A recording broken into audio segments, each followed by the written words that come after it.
Imagine this. You're on the beach of a tropical island. It's a beautiful sunny day, hardly any clouds to be seen in the sky. The clear water on your left is slowly crashing against itself, the wind speed's hitting just right. Admiring the breathtaking view, you take a sip of guava juice. Whilst enjoying the delightful suck you're giving the straw, you hear a sound from somewhere in your vicinity. You brush it off as a figment of your imagination, but you hear it again. You look to your right, and you see this. The childhood trauma comes back. All the hours, all the suffering, comes flowing back.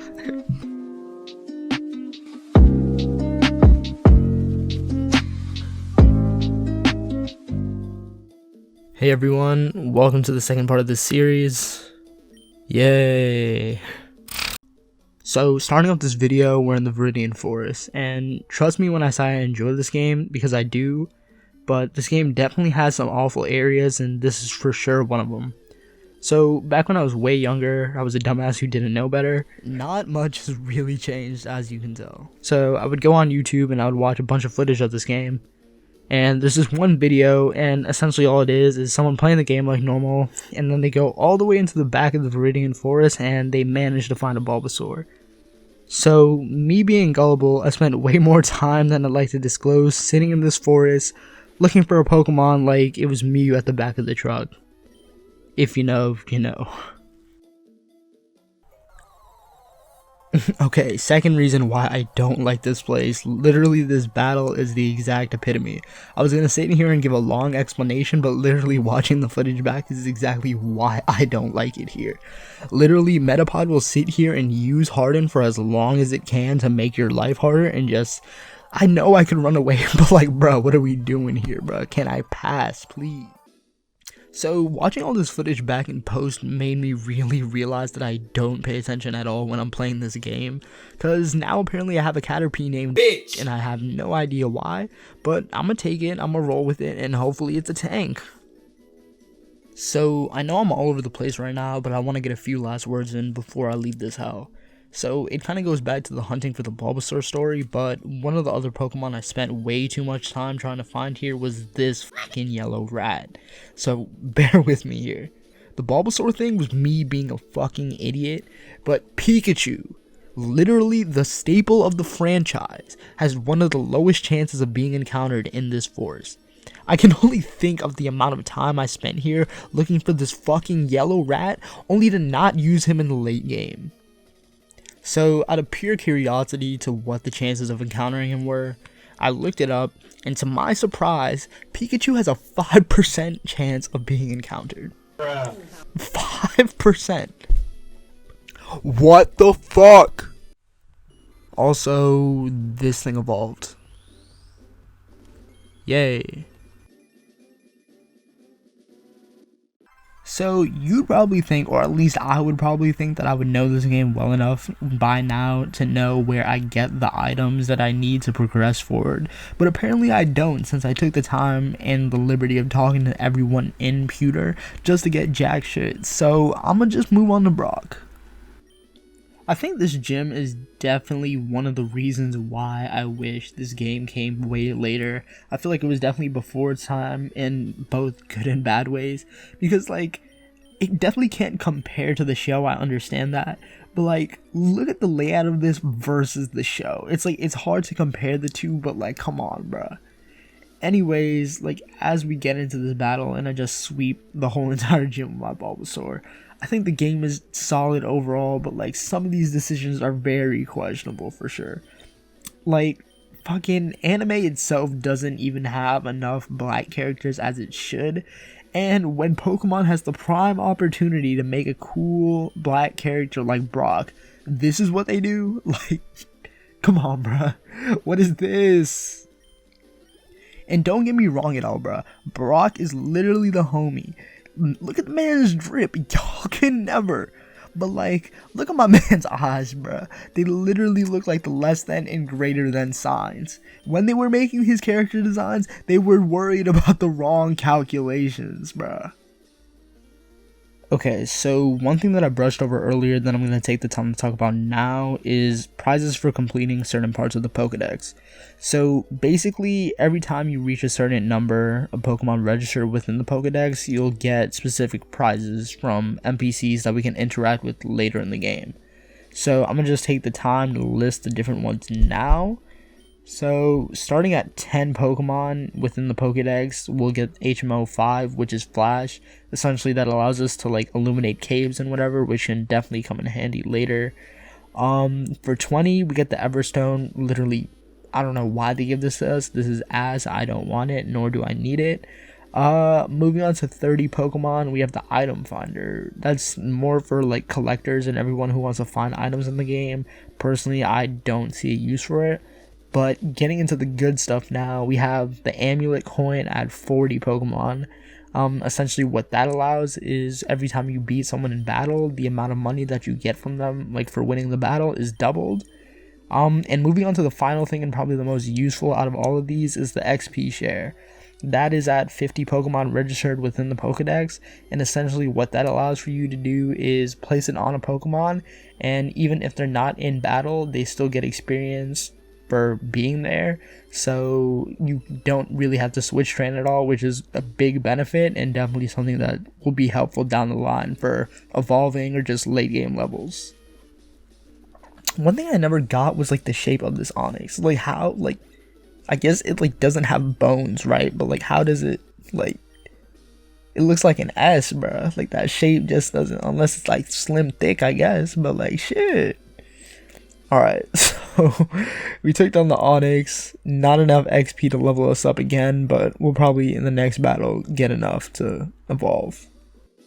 Alright, so we finally took down Brock, and that gives us the Boulder Badge. With that, we should be able to use Flash outside of battle now, and I believe he also just gave us Rock Tomb, which is probably a solid move that we can use down the line.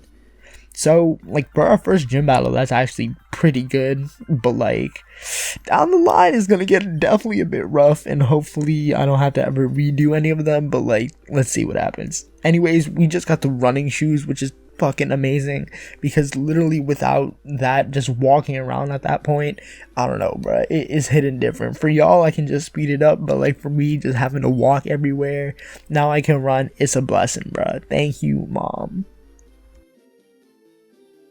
Okay, so enough of the game for this episode. We're getting into the juicy shit. Pause. The rants, the exposure. Whatever you need, I got it. Okay, but in all seriousness, I'm genuinely curious as to what people think about YouTube as of recently. So, I'm hoping it's just me, but like the content I'm watching lately is just isn't it. I don't know if I'm looking at the wrong channels, the wrong videos. I have no idea what it is. And don't get me wrong, this channel by no means amazing, but like, fuck man, what are some of these videos? Specifically, what I'm trying to get at is if I wanted some trash, I would just go watch my own content. So, for example, the other day I'm sitting on my bed scrolling through Instagram like normal, and I come across a post of someone that I follow, and it says that they uploaded a video to their YouTube channel. Cool, it's lit, we're gonna go check it out. So I go to their channel, see what this new video is, and it's titled something like listen to my playlist, or like listen to music with me, or something like that type of title. And right there, bold within the thumbnail, is putting you on to new music. So there I am, more hyped to watch the video than ever. Literally, I'm sitting through the YouTube ad, I have my playlist ready, about to add these new songs, I'm about to get exposed to some new heat. Then, halfway through the video, she plays Money Shoes by Kendrick Lamar. What the fuck is this, man? What is this? I've never clicked off a video so fast. And no hate, everyone has to start somewhere, but how are you gonna put me on to a song that everyone knows already? Nonetheless, it's been a while since YouTube content that like just has been genuinely consistently able to entertain me. So by all means, if y'all have some interesting channels that you know of or some interesting content on the platform, by all means, just drop it down below. So obviously, being surrounded by trash content, I was much more motivated to find things that actually interested me. So I'm gonna just go ahead and list them in here, hoping that people take interest in these things. One artist that I've been really obsessed with lately is STEEZ, and unfortunately, I hate to say that I jumped on the wave much too late, but STEEZ is an amazing artist who founded the Pro Era rap group with major artists like Joey Badass. If rap isn't your main thing, I completely get it, but I highly suggest checking out Free the Robots by Captain STEEZ. It's the song that got me into him, and I don't regret it by any means. The song is definitely politically charged, but the political imagery as well as the unique cinematography definitely changed my outlook on the world and how I view it. Next up, we have Earl Sweatshirt. So, I've listened to Earl for a while, but recently I found a short 10-minute project titled Solace. Overall, Earl is relatively abstract in comparison to other rap in the mainstream, taking inspiration from rappers such as MF Doom. Regardless, Solace is an addicting project that has melancholy vibes to it, and I definitely suggest checking it out. I would say more about it, but I think that would ruin part of the listening experience for the first time. Finally, I wanted to end on a podcast that I just discovered about a week ago. Specifically, I'm discussing Andrew Tate's Let's Not Meet a Horror podcast. And as the name implies, the podcast is of the horror genre, specifically being a compilation of stories with people with eerie run-ins with creepy and mysterious strangers. It's definitely something that once you listen to, you'll definitely get hooked on it, or even if you're not really into podcasts, it's just something in the background that you can play just to listen to something. Anyways, if anyone is actually interested in these things, I'll try to throw a link in the description if anyone wants to check them out. Alright, so this is pretty much all I had for this video. We really covered a lot. We made it through the Viridian Forest, we managed to beat Brock, and we cleared people on the route afterwards, and now we're in the cave. I forget, Mount Moon, that is the name, yes. Here's a quick overview of the team that we got so far. It's looking pretty good, levels are pretty equally distributed, and like I mentioned earlier, we're making solid progress on the way to get the items that I mentioned. Anyway, if you made it to the end, I genuinely appreciate you from the bottom of my heart. The support, everything, it really means a lot.